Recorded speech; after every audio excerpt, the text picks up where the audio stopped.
So Trump has all the high ground on this. Democrats have pushed for this street violence for a long time. Now they're getting it. But Joe Biden has changed his tune. Why?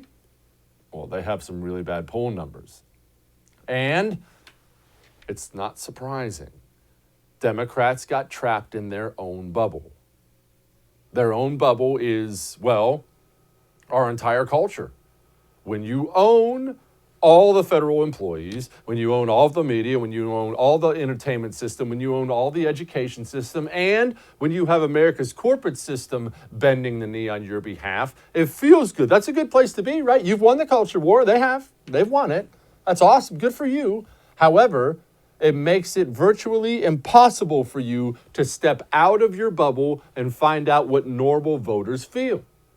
Because you would have to seek out that information. If you wake up as a conservative, if you wake up as anybody on the right, conservative, libertarian, Republican, whatever you want to call yourself, nationalist, doesn't matter. Anybody on the right, wherever you fall on that spectrum, you wake up and you are immersed in leftism all day long because they own the culture. It's on every TV channel. Shoot, it's on the sitcoms. It's on the movies. All right, let's turn that off. We'll turn it on the radio. Oh, gosh, it's everywhere there. All right, I'm off to school now. Oh, wow, the professor's telling me all that. It's everywhere you look. It's everywhere.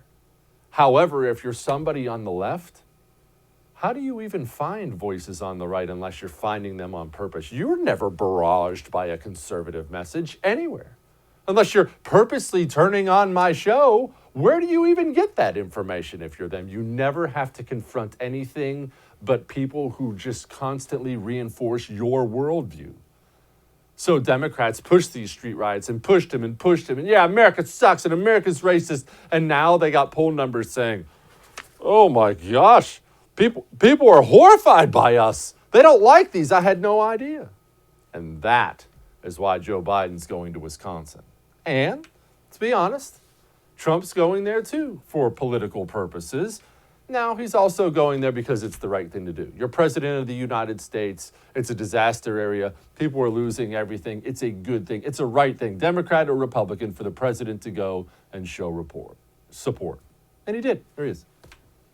My administration is restoring public safety. We're hiring more police, surging tough-on-crime federal prosecutors, increasing penalties for assaulting law enforcement, and for dismantling Antifa.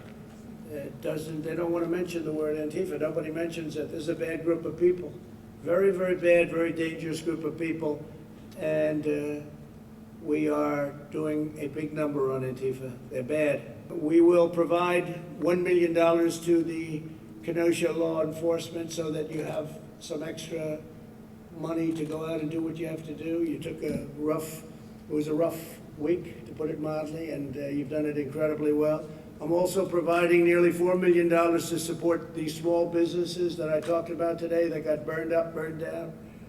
And we're going to be providing over $42 million to support public safety statewide, including direct support for law enforcement and funding for additional prosecutors to punish criminals and resources to provide services to victims of crime. Let me be clear about that. Let me be clear about something here. I have no problem with Donald Trump going there, tossing some cash out to the people who are affected. I do not. But I will say this, and this is a big but, that better come with serious law enforcement attacks against Black Lives Matter and Antifa. Hey, thanks so much for watching The First on YouTube. If you liked what you saw, go ahead and like and subscribe. You heard me. Like it, subscribe. You'll get a lot more of it and a lot more of me.